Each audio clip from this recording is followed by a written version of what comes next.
ناظرین حضرات السلام علیکم ورحمۃ اللہ وبرکاتہ۔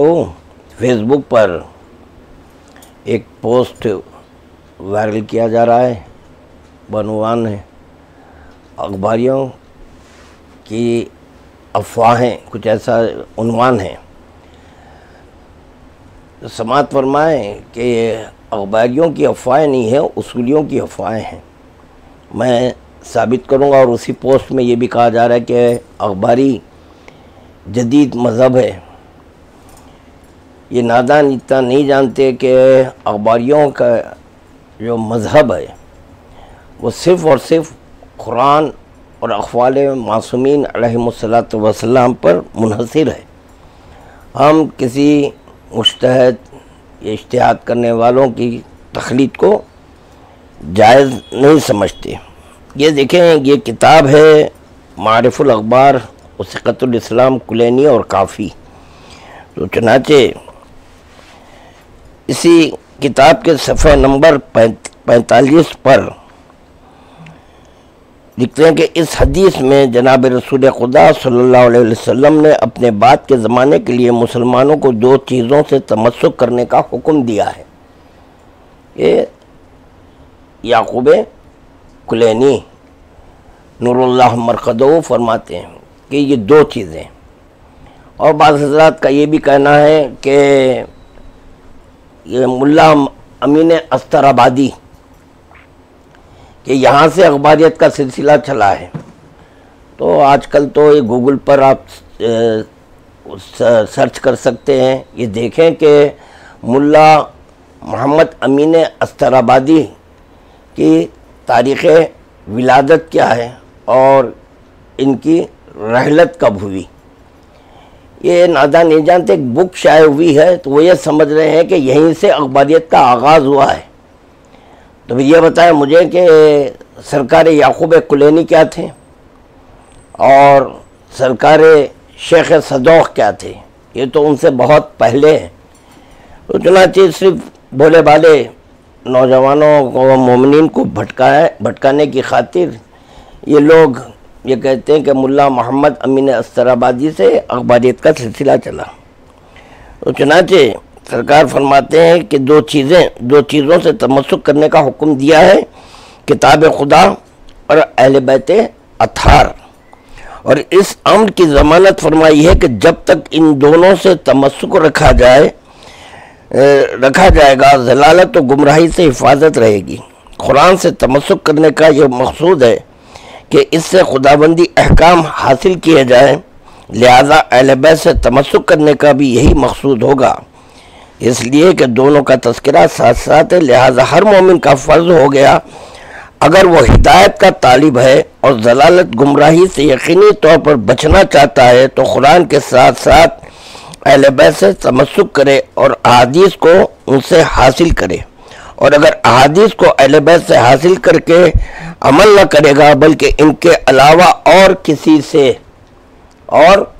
سے حاصل کرے گا تو گمراہی سے محفوظ نہ رہ سکے گا، اور حضرت رسول خدا کی ضمانت اس کے لیے شامل نہ ہوگی، اس لیے کہ حضرت گمراہی سے محافظت کی ضمانت اہل بیت سے تمسک کرنے میں فرمائی ہے، نہ ان کے علاوہ کسی اور سے تمسک کرنے کا۔ یہ کتاب پڑھنے کے قابل ہے۔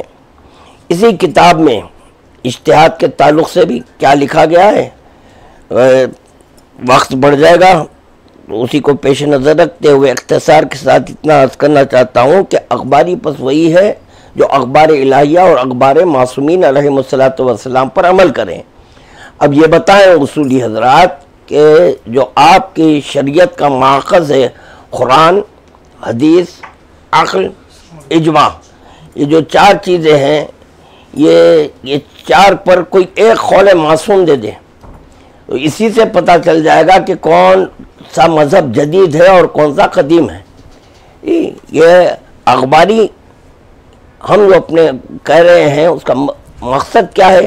چونکہ آپ حضرات لفظ شیعہ لے لیے، شیعہ کے ساتھ اثنا عشری بھی کہنے لگے، امامیہ ہرچند کے نام اثنا عشری ہے نہ امامیہ ہیں، اثنا عشری ہوتے تو 12 پر رک جاتے، یہ امامت کا جو سلسلہ آپ کے پاس چل رہا ہے یہ امام نہ بناتے، اور آپ حضرات اپنے آپ کو جعفری کہہ رہے ہیں، ہر چند کے نہ جعفری ہیں، نہ اثنا عشری ہیں، نہ امامیہ ہیں جی، اور شیعہ علی نہیں ہیں، شیعہ ہوں گے آپ حضرات، مگر یہ کہ شیعہ علی نہیں ہیں۔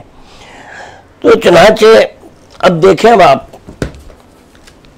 یہ کتاب ہے عکس مبارک آیت اللہ حضرت سید دلدار علی نقوی غفرہ مآب، جی یہ کتاب ہے، اور اس کے صفحہ نمبر 25۔ غفرہ مآب لکھنؤ پہنچے، یہ کہاں سے؟ عراق کا سفر کر کے جو لکھنؤ پہنچے ہیں۔ یہاں علوم عقلیہ کا زور تھا۔ شیخ علی حزین علامہ تفضیل حسین خان کے تلامذہ ملا حمد اللہ اور ملا حسن کے شاگرد شہر میں موجود تھے۔ خود مولانا دلدار علی بھی معقولات میں شہرت کے حامل تھے۔ معقولات کے بعد دینی علوم میں اصول فقہ کا چرچا کم اور اخباریت کا دورہ زیادہ تھا۔ یہ کہاں کی ہے؟ ہندوستان کی بات کر رہا ہوں، پورے انڈیا کی جی۔ مولانا مرزا محمد عسکری مفتی شہر تھے، حکومت سے 500 روپے تنخواہ تھی۔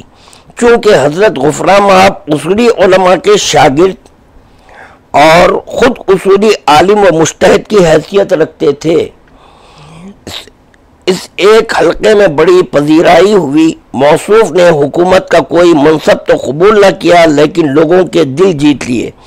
چونکہ لکھنؤ آنے میں نواب حسن رضا خان کی دلی خواہش شامل تھی، اس لیے نواب نے بڑے اعزاز و احترام سے رکھا۔ مولانا نے یہاں درس و تدریس شروع کی، کتابیں لکھی، اصول فقہ اور اجتہاد کا تعارف کرایا۔ تعارف کب ہوتا ہے؟ جب کوئی معروف نہیں ہے۔ جب یہاں پر وہ معروف ہی نہیں تھا، اجتہاد کس بلا کا نام ہے، کون سی بھوت کا نام ہے، یہ معلوم ہی نہیں تھا، تو چنانچہ اصول فقہ اور اجتہاد کا تعارف کرایا اور اخباریت کو رد فرمایا۔ اخباریت اگر یہاں نہیں ہوتی تو رد فرمایا کیا معنی رکھتا ہے؟ غور فرمائیں جی، اخباریت کو رد فرمایا۔ مولانا سید باقر شمس تحریر فرماتے ہیں کہ ہندوستان کے شیعوں میں عام طور سے اخباریت پھیلی ہوئی تھی۔ کہاں کی بات کر رہا ہوں؟ یہ حیدرآباد کی نہیں، سارے ہندوستان کی بات کر رہا ہوں میں۔ تو چنانچہ ہندوستان کے شیعوں میں عام طور سے اخباریت پھیلی ہوئی تھی، وہ اجتہاد و تقلید کو ناجائز سمجھتے تھے۔ غفرہ مآب نے اسی موضوع پر اساس الاصول لکھ کر اخباریت کی جڑ اکھاڑ دی۔ اب ہندوستان میں اخباری نہ ہونے کے برابر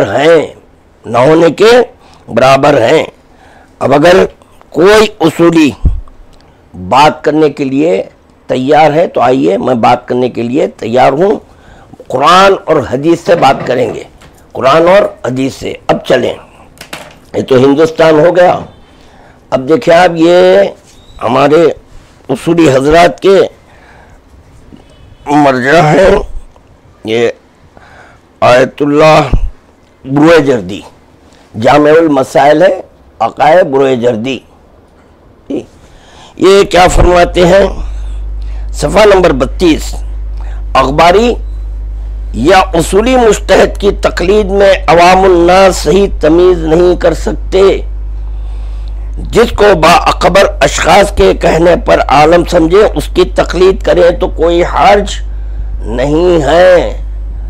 عجیب و غریب مخلدین ہیں، عالم دوران تو اخباریت کی رد نہیں کر سک رہے ہیں۔ یہ اور ایک الگ مسئلہ ہے کہ بے تقلید کس کی ہوتی ہے، مگر آپ کے مرجع، آپ کے عالم دوران، یہ سرکار بروئے جردی کا ذکر کر رہا ہوں میں، یہ سرکار بروئے جردی، یہ آپ کے جو ہے نا ایک خمینی خامنہی صاحب سے بہت پہلے، خوی صاحب سے پہلے ہیں یہ عقائد بروئے جردی۔ تو چنانچہ کیا فرما رہے ہیں کہ اخباری یا اصولی مجتہد کی تقلید میں عوام الناس صحیح تمیز نہیں کر سکتے۔ جس کو باخبر، تمیز ہے ہی نہیں تو تمیز کیا کریں گے، باخبر اشخاص کے کہنے پر عالم سمجھے اس کی تخلیق کریں تو کوئی حرج نہیں ہے۔ تو آپ کے عالم دوران تو اخباری کی تخلیق بول رہے ہیں، اخباری کی تخلیق کر سکتے ہیں، کیونکہ آپ کے عالم دوران جانتے ہیں کہ اخباری اسی کو کہتے ہیں جو صرف اور صرف اخبار الہیہ اور اخبار معصومین علیہم السلام پر عمل کرتا ہے۔ بس یہ کہتے ہوئے رخصت ہوں۔ میں جہاں تک سمجھتا ہوں کہ آج کی حد تک ان کے لیے یہ ڈوز بہت کافی ہے۔ آئندہ اگر کوئی پوسٹ ڈالنا ہے تو پہلے خوب پڑھ لیں، معلومات حاصل کریں، اس کے بعد سے اپنا یہ شوق پورا کریں۔ اللہ جانے کون سا حکیم، کون سا ڈاکٹر، کون سا طبیب ان کو مشورہ دیا ہے کہ بغیر جانے کہ غیر ضروری کے اخباریوں کو چھیڑنے کا۔